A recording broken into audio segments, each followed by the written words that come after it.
Good afternoon sir, સ્વાગત છે આપનું શો પર. It's always a pleasure sir તમારી સાથે ચર્ચા કરીએ છીએ ત્યારે નંબર સ્પેસિફિક વ્યૂ સર કઈ રીતે એક તમે જોઈ રહ્યા છો સેલ્સ નંબર જે મહિનાના આપણને જૂન મહિનાના જાહેર થતા જોઈ રહ્યા છે, એક ઓવરઓલ વ્યૂ લઈએ નંબર્સ પર.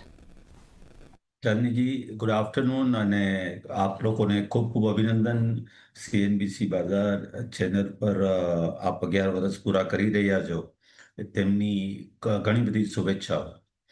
નંબર પર વાત કરીએ તો there is a positive direction, positive growth, not that highly significant, but we are quite hopeful and confident that going forward આ વર્ષના બાકીના જે 3 ક્વાર્ટર છે એમાં we will be able to bring that volume. Though one thing is good that L5 category vehicle is getting penetrated into the market, electric વ્હીકલમાં. સાથે સાથે ice અને ડીઝલના વ્હીકલોનું પણ વેચાણ વધી રહ્યું છે. વધારે સારી વાત એ છે કે ગયા વર્ષના સિમિલર પીરિયડમાં જે એક્સપોર્ટ થયેલા હતા એના કરતા આ વખતે 50% એમાં ગ્રોથ છે ક્વાર્ટર ટુ ક્વાર્ટર બેઝિસ પર. ઓવરઓલ એક વ્યૂ સર જોઈ રહ્યા છે. સર ઈવી પર પણ આપણે વાત કરતા હોઈએ છીએ. પેલા જીતેન્દ્ર સર ખાસ તમને પણ એ મેન્શન કરવાનું થેન્ક યુ. તમે પણ ઘણા વર્ષોથી ચેનલની સાથે તો જોડાયેલા છો, અમારા નેટવર્ક સાથે પણ એસોસિએટ છો તમે. Thank you. આટલા વર્ષનો તમારો પણ જે સપોર્ટ રહ્યો છે, તમારું પણ જે ગાઈડન્સ રહ્યું છે, થેન્ક યુ. અમારી સાથે તમે જોડાયેલા રહ્યા અને thank you for your wishes also. તો આગળ સર હવે જીતેન્દ્ર સર ઈવીના ફ્રન્ટ પર વાત કરીએ. કઈ રીતે તમે જોઈ રહ્યા છો? આની પહેલાં પણ આપણે જ્યારે એક ચર્ચા કરી હતી જે કંપનીની subsidiary Atul Greentech private limited, overall કઈ રીતનો એક પરફોર્મન્સ છે અને ઈવી સેગમેન્ટ વાઇઝ અગર વાત કરીએ તો કઈ રીતે એક આઉટલુક છે? ઈવી સેગમેન્ટમાં ખાસ કરી અને L5 કેટેગરી ચોક્કસપણે support of government further penetration is likely to happen હવે પછીના સમયમાં. અને Atul Auto is also well equipped with a complete product range. અત્યારે Atul Auto is still in a seeding phase અને વી એક્સપેક્ટ દેટ કે અત્યારે જે વ્હીકલ રોડ પર ચાલી રહ્યા છે એનું પરફોર્મન્સ ઘણું બધું સારું છે અને we will further improve it અને વેરાયટી અને ફર્ધર વેરિયન્ટ્સ પણ અમે બજારમાં ઇન્ટ્રોડ્યુસ કરીએ છીએ. Overall if we look at it તો definitely EV has got a bright future અને સાથે ટેકનોલોજી જે પણ અપગ્રેડેશન આવશે તેના માટે પણ વી આર ગિયર્ડ અપ અને આ વર્ષમાં તથા આવતા વર્ષોમાં અમે ફર્ધર નવા મોડેલ સાથે પણ આ માર્કેટને એડ્રેસ કરીશું. સર આપણે જ્યારે લાસ્ટ મંથ જોડાયા હતા ત્યારે જસ્ટ થોડો સમય થયો હતો મોનિટરી પોલિસી જે અનાઉન્સમેન્ટ આપણને RBI દ્વારા થતું દેખાયું હતું. અત્યાર સુધીમાં લગભગ હવે એકાદ મહિનાનો જે સમય થયો છે તો જે એક ડેવલપમેન્ટ આપણે જોઈ રહ્યા છીએ, રેટ કટનું જે ડિસિઝન આપણને મોનિટરી પોલિસી અનાઉન્સમેન્ટમાં RBI દ્વારા જોઈ રહ્યા છે, તો કઈ રીતે કંપની પર, ઇન્ડસ્ટ્રી પર ઓવરઓલ એક તમે અસર જોઈ રહ્યા છો? કારણ કે તમે ગ્રાઉન્ડમાં રહી અને આ વસ્તુનો એક એક્સપિરિયન્સ કરી રહ્યા છો, તમે એક અનુભવી રહ્યા છો, એક એના પર વ્યૂ લઈએ. ચોક્કસ. ચાંદીજી, I am really happy to share it with you કે Atul Auto Limited is a completely debt free organisation. તો રેટ કટનો જે ડાયરેક્ટ બેનિફિટ અમને મળવો જોઈએ એ મળવા પાત્ર નથી કારણ કે કોઈ ડેટ જ નથી. Even working capital has been funded through internal accruals. એટલે ફર્સ્ટ થિંગ એ ઓવરઓલ ચોક્કસપણે ઇન્ડસ્ટ્રીમાં રેટ કટની ઇમ્પેક્ટ 1 થી 2 ક્વાર્ટરમાં આવી શકે છે અને ઇનડાયરેક્ટ ઘણા બધા બેનિફિટ હોઈ શકે, લાઈક કે સપ્લાયરોની કોસ્ટ ઓફ ફાઇનાન્સ ઘટશે તો obviously we will be able to negotiate it further. Number 1 on a supply side.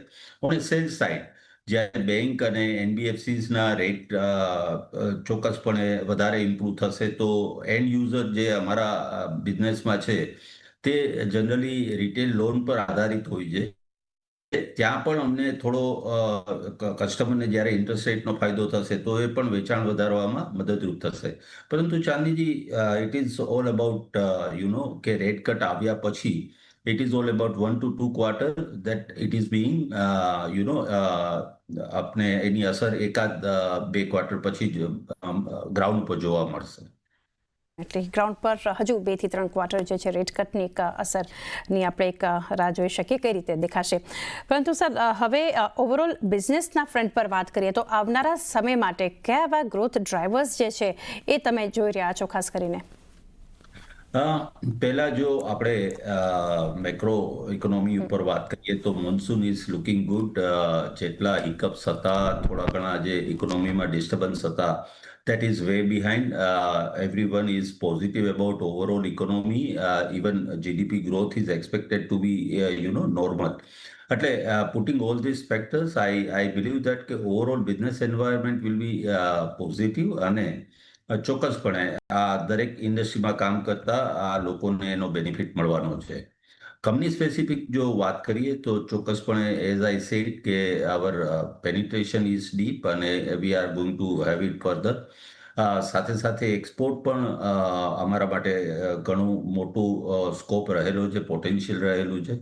આ બધા ફેક્ટરોને જો સમજીએ તો અતુલ ઓટો માટે તથા ઓવરઓલ ઇકોનોમી માટે this year is likely to remain very positive and we expect that we will be able to deliver as per expectation of all the stakeholders.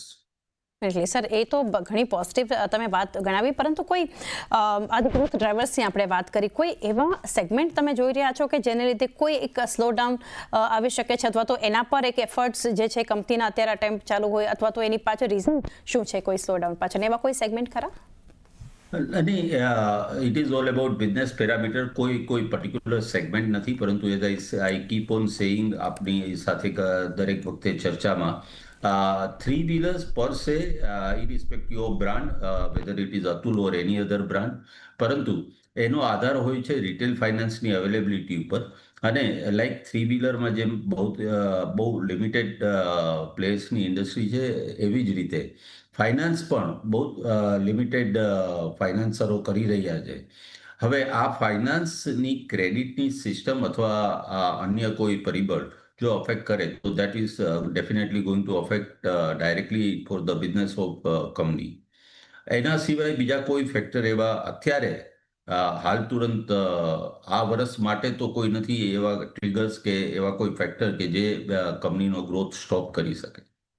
Definitely sir. અને છેલ્લે સર જાણીએ overall ટેરિફને લઈને પણ આપણે જ્યારે ચર્ચા થઈ હતી, અત્યારે આમ તો જે આપણે જોઈ રહ્યા છે કે ભારત માટે અગર વાત કરીએ તો થોડી ઘણી પોઝિટિવ સાઇડ પર આપણને વાતો પણ જે છે ટ્રમ્પ અને ભારત વચ્ચે આપણને થતી જોઈ રહ્યા છીએ, પરંતુ કોઈ તમે જોઈ રહ્યા છો કે અસર અત્યારે ખાસ કરીને કોઈ ટેરિફને લઈને અત્યારે સેક્ટર પર, ઇન્ડસ્ટ્રીની ઓવરઓલ વાત કરીએ, કંપની પર, બિઝનેસ પર એક વ્યૂ?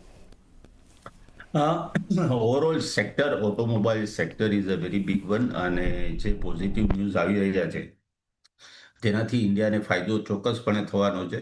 અને અતુલ ઓટો સ્પેસિફિક વાત કરીએ તો અત્યારે અમારું એટલું ત્યાં ઇનફેક્ટ ડેવલપ ઇકોનોમીમાં કોઈ એક્સપોર્ટ નથી હોતું થ્રી વ્હીલર્સનું. Either it is being exported in developing economy or under develop economy, આવા જે કન્ટ્રીઝમાં હોય છે. એટલે અતુલ ઓટોને ડાયરેક્ટ ટેરિફની કોઈ બીજી ઇમ્પેક્ટ થવાનો સંભાવના નથી. અને ઓટોમોબાઈલ સેક્ટર માટે આઈ બિલીવ કે પાછલા વીકમાં અને ગઈકાલે પણ જે ટ્રમ્પ સાહેબના નિવેદન હતા એ સમજતા I think there is a positive hope for small or mild tariff for India. એટલે overall sector I believe that it is likely to remain positive. એક વ્યૂ આપણને તે પોઝિટિવ બનતો જોઈ રહ્યા છીએ. જીતેન્દ્ર સર, થેન્ક યુ અમારી સાથે જોડાઈ અને ખાસ આપના વ્યૂઝ શેર કર્યા. Thank you. એક વખત આપની શુભેચ્છાઓ. જી, થેન્ક યુ સર.